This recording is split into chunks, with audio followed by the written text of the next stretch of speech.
శ్రీగురుభ్యో నమః. హరి ఓం. శ్రీమహాగణాధిపతయే నమః. శ్రీమహాసరస్వత్యై నమః. హరి ఓం.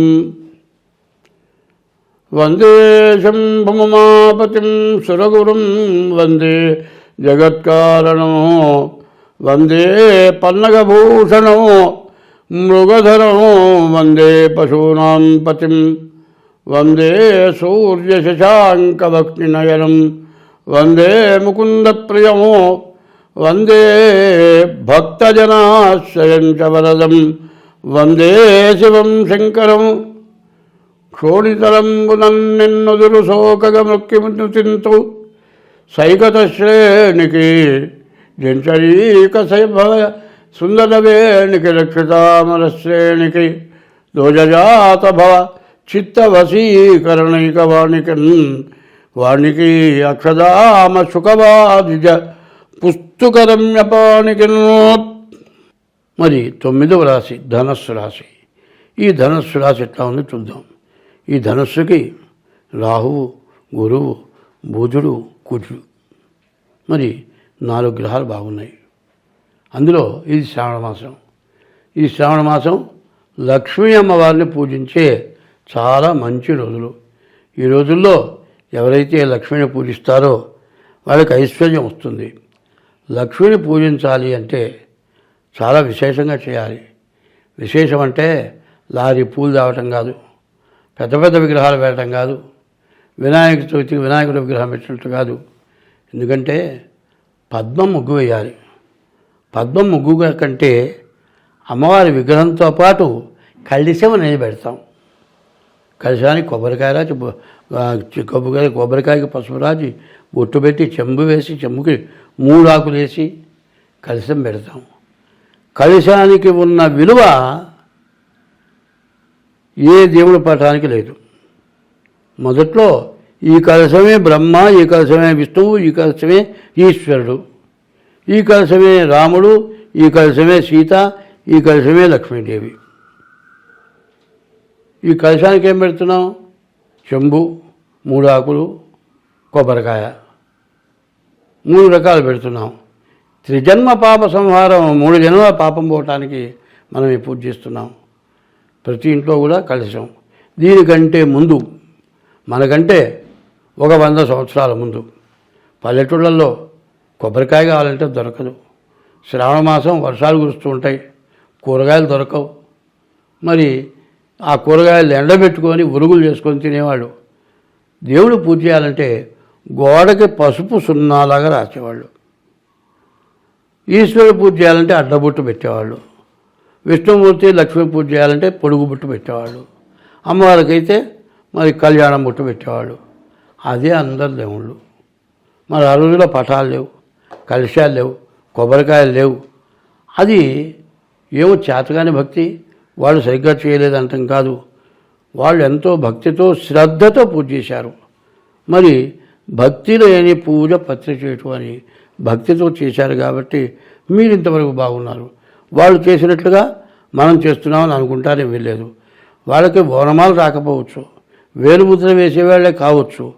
కానీ అంత అన్నం అందరికీ పెట్టారు, వ్యవసాయం చేశారు, వాళ్ళు తిన్నారు, గోవుల్ని పెంచారు, ఎద్దుల్ని పెంచారు, జీవరాశులకి మూగ జీవరాశుల్ని పోషించారు. మరి కనీసం పావుని కర్రతో కొట్టి చంపల వాళ్ళ జీవితంలో. పాము వస్తే దాని బతుకు దాన్ని దొరికి మనకెందుకు అని వదిలేసేవాళ్ళు. క్షేత్రంలో పాము తిరగని రోజు ఉండేది కాదు. అవి నేను కూడా చూచా.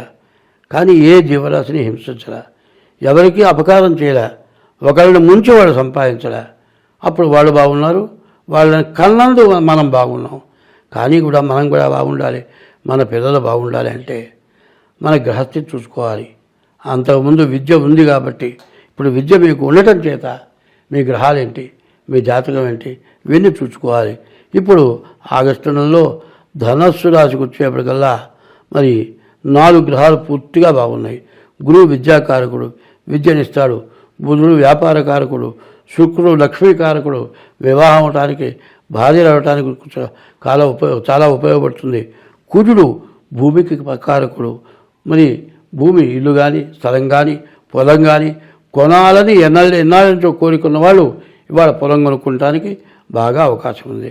కాబట్టి ఈ రాశి వాళ్ళు చాలా బాగున్నది అని చెప్పాలి. మీరు ఏం చేయాలి? మీ డేట్ ఆఫ్ బర్త్ ద్వారా మీ జాతకం చూపించుకోండి. ఆయన చెప్పాడయా బాగుంది, మాకు ఇప్పుడు అంతా నష్టం వచ్చింది, అన్ని అబద్ధాలు చెప్పారు అంటారు. నేను అబద్ధం చెప్పడం కాదు. గోచారం అంటే 25 వంతులే. మీరు పుట్టిన టైంను బట్టి గ్రహచారం అందరికీ ఒకే రకంగా రాదు. గోచారం ప్రతి వాళ్ళకి ఆ గోచారం ఆ రాశి ప్రకారం అందరికీ ఒకటే. కానీ గ్రహచారం అట్లా ఉండదు. అందరికీ వచ్చే ఎక్కువ అవుతాయి, గ్రహాలు ఉండవు. కాబట్టి డేట్ ఆఫ్ బర్త్ ద్వారా జాతచక్రం ఎంచుకోండి. అది లేదండి అంటే హస్త సాముద్రిక ద్వారానైనా సరే మీ జాతకం చూపించుకోండి. అట్లా ఏదన్నా దోషాలు ఉంటే ఉపశమనం చేసుకోండి. బాగుంటే నీవు ఏమీ చేయకుండా బాగుపడతావు, ఏ పూజలు చేయకపోయినా బాగుపడతావు. కొంతమంది జాతకం బాగుండి ఏ దేవుడికి పూజ చేయకుండా బాగా సంపాదించుకుంటూ మొహాన బొట్టు కూడా పెట్టుకోకుండా గుళ్ళోకి కూడా పోకుండా గుళ్ళో వాళ్ళు ఎవరైనా వస్తే చందా చేయకుండా ఏం దేవుడు నాకు ఇచ్చాడు నేనే సంపాదించానంటాడు. నష్టం వచ్చినప్పుడు దేవుడు గుర్తొస్తాడు. అట్లా కాకుండా ఇవాళ మంచి టైము, మీకు బాగుంది. మీ డేట్ ఆఫ్ బర్త్ అలా జాతకం చూపించుకొని చాలా బాగుంది. చాలా బాగుంటే 100లో ఒక్క దెబ్బ కొడుతుంది. చెప్తేనే 100కి 99 తేడా. 99 రూపాయలు ఇచ్చి 100 రూపాయల కాగితం ఇవ్వాలంటే ఇస్తాడా? ఇవ్వడు. 99 2 అంకెలే, 100 3 అంకెలు. ఆ అంకె రావాలి, అంకె పెరగాలి. మరి 100 1000 అంటే ఇంకో అంకె పెరుగుతుంది, 4 అంకెలు.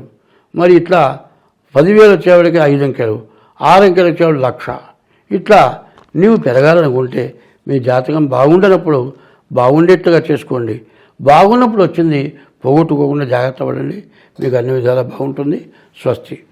శ్రావణ మాసం జూలై నెల 25వ తారీఖుతో శ్రావణ మాసం ప్రారంభమవుతుంది. అయితే శ్రావణ శుద్ధ పూర్ణిమకు ముందుగా వచ్చే శుక్రవారం రోజున వరలక్ష్మి వ్రతం చేయాలనుంది. పౌర్ణమి రోజే ఈసారి శుక్రవారం కలిసి వచ్చింది. పౌర్ణమి శుక్రవారం 2 కలిసి వచ్చాయి. ఇది చాలా విశేషం.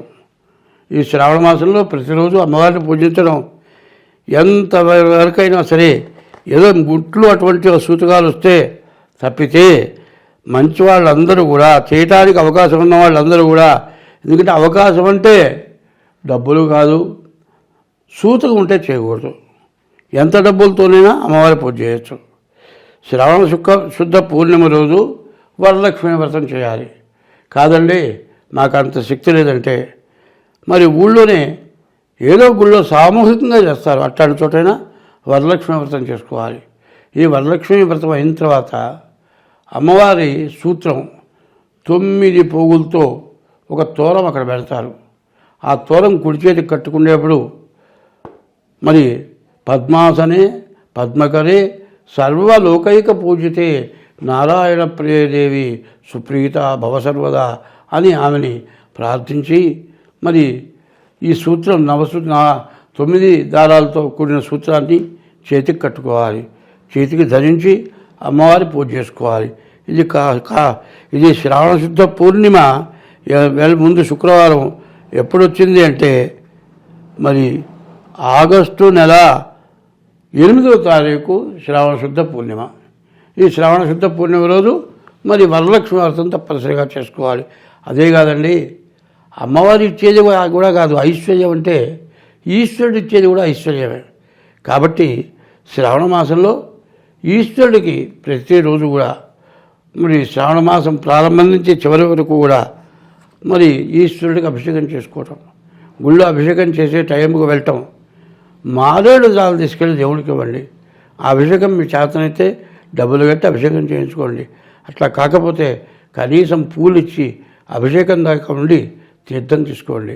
కాదండి నెల మొత్తం చేయించుకోవాలి అనుకుంటే 4 సోమవారాలు వస్తాయి, మరి పౌర్ణమి వస్తుంది, మరి మాస శివరాత్రి వస్తుంది. ఈ 6 రోజుల్లో కూడా తప్పనిసరిగా ఈశ్వరుడికి అభిషేకం చేసుకోండి. మరి శ్రావణ శుద్ధ చతుర్దశి రోజున వరలక్ష్మి వ్రతం చేసుకోండి.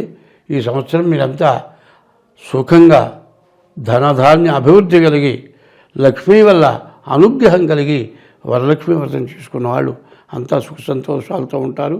స్వస్తి.